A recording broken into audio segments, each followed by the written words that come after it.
सज्जनपुर एक बहुत ही खूबसूरत गांव था। हे भगवान, बेटा तो मुझे यहाँ इस नर्क में छोड़ के बाहर देश में काम करने गया है और बहू यहाँ पे मेरा जीना मुश्किल कर रही है। अब तो इस उम्र में मुझे काम भी नहीं होता, लेकिन बहू है कि मानती ही नहीं। हमेशा मुझे कहती रहती है, घर के काम किया करो, घर के काम किया करो, और खुद तो दिन भर आराम करती है। और मैं घर छोड़ के जा भी नहीं सकती, क्योंकि ना ही कोई और बेटा है और ना ही कोई बेटी। अब क्या कर सकते हैं। बेटा तो हाल भी नहीं पूछ रहा, वो तो कभी आता भी नहीं है यहाँ। हे भगवान, क्या करूँ। मुझे अब तू ही कुछ रास्ता दिखा। ये सुनते ही नीलावती की बहू आ जाती है और वो अपने सास से कहने लगती है, क्या हुआ, क्यों अकेले अकेली बात कर रही हो? और क्या काम नहीं करना है क्या? बैठी हो कब से यहाँ? जाओ, जाके लकड़ी तोड़ के लाओ जंगल में से, तभी तुम्हें खाना मिलेगा, नहीं तो मैं तुम्हें खाना नहीं दूंगी। और ये जो बेटे की आने की राह देख रही हो ना, तो वो तो तुम भूल ही जाओ। तुम्हें पूरी जिंदगी मेरे साथ ही रहनी है, और तुम्हारे दिन अब बचे ही कितने हैं। और जो अपने बेटे का तुम इंतजार करती हो ना, वो तो आएगा, लेकिन तुम्हारे मरने के बाद।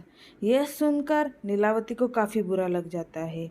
वह कहती है, तुम्हें ज़रा भी शर्म नहीं है? अपने सास से कैसे बात करते हैं। औरों की सास देखो अपने बहुओं को कितना परेशान करती है, लेकिन यहाँ तो उल्टा ही है। यहाँ बहू सास को परेशान कर रही है।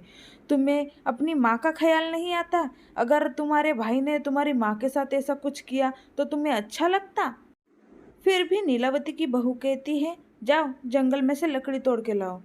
बेचारी नीलावती जंगल में लकड़ी तोड़ने चली जाती है। अब उसकी बहू कहती है, खुद तो अपनी माँ को संभाल नहीं पाए और दूसरे देश चले गए। अगर इतना ही माँ से लगाव होता तो यहाँ रह के उनकी सेवा करते ना। मुझे क्यों यहाँ रखा है उनकी सेवा करने के लिए? जो होना सो हो जाए, मुझे कोई फर्क नहीं पड़ता। लोग मेरे बारे में क्या कहेंगे क्या नहीं। नीलावती की बहू बातें तो बहुत करती है, लेकिन अपने पति से काफ़ी डरती थी।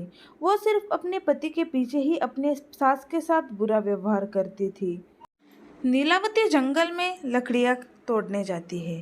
तभी एक गांव का आदमी नीलावती से कहता है, क्यों, क्या हुआ माँ?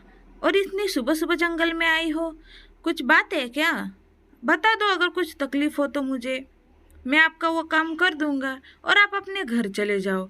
इस उम्र में आप अभी काम करोगे, अच्छा नहीं लग रहा है। सुना है आपकी बहू बहुत बुरी है, आपसे घर के काम करवाती है। बहुत बुरा हुआ आपके साथ। आने दो आपके बेटे को, जब वो आ जाएगा तब मैं वो सारी हकीकत आपके बेटे को बता दूंगा। आप बिल्कुल भी चिंता मत करिए, ठीक है? तभी नीलावती कहती है, अरे बेटा, क्या करूँ, मेरे बेटा ही मुझे छोड़ के चला गया, तो मैं अपनी बहू से क्या उम्मीद कर सकती हूँ? वो तो वही करेगी ना जो उसके मन में होगा। और वो कुछ काम नहीं है, वो घर के खाना बनाने के लिए कुछ लकड़ियाँ चाहिए थी, मैं सिर्फ वही लेने आई हूँ। तुम अपना काम करो बेटा, इतनी तकलीफ मत उठाओ। थोड़ी बहुत ही लकड़ियाँ है, मैं उसे उठा के घर ले जाऊंगी।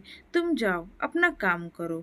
नीलावती थोड़ी बहुत लकड़ियाँ अपने सिर पे उठा के घर ले जा रही थी।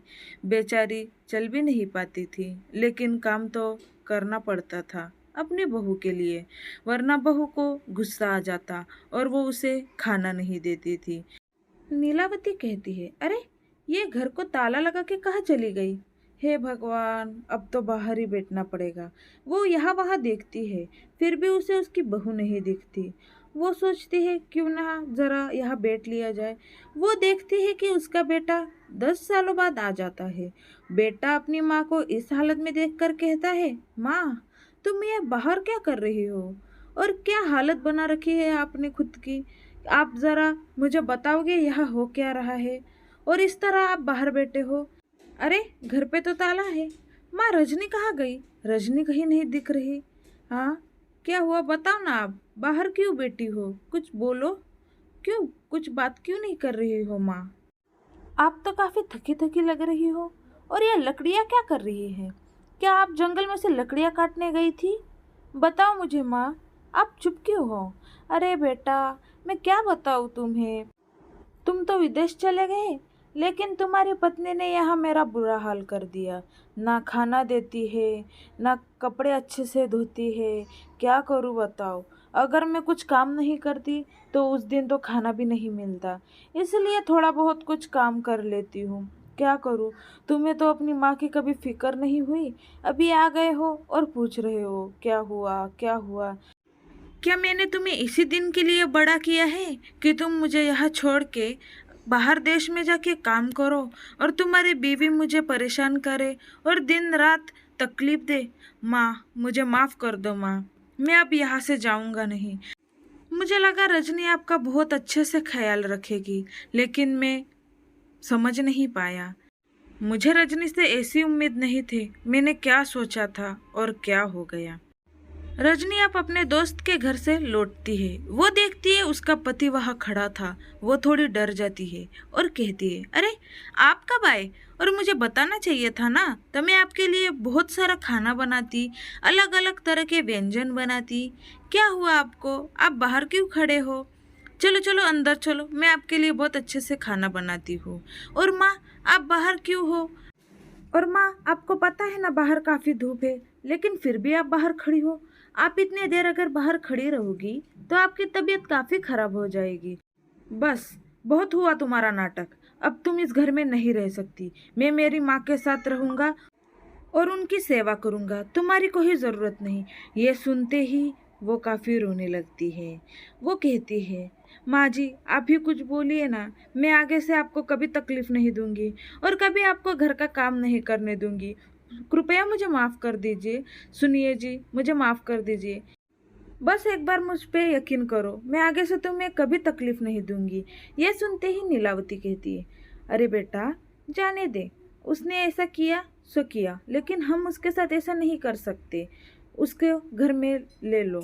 यह सुनते ही वो कहता है, देखा मेरी माँ का स्वभाव, और तुम इन्हें इतना तकलीफ दे रही थी। कुछ शर्म करो। तुम्हारा भाई अगर तुम्हारी माँ के साथ ऐसा करता तो तुम्हें क्या अच्छा लगता। सॉरी, मुझे माफ़ कर दीजिए। मैं कभी आपको शिकायत का मौका नहीं दूंगी। और इसी तरह तीनों बहुत अच्छे से रहते हैं।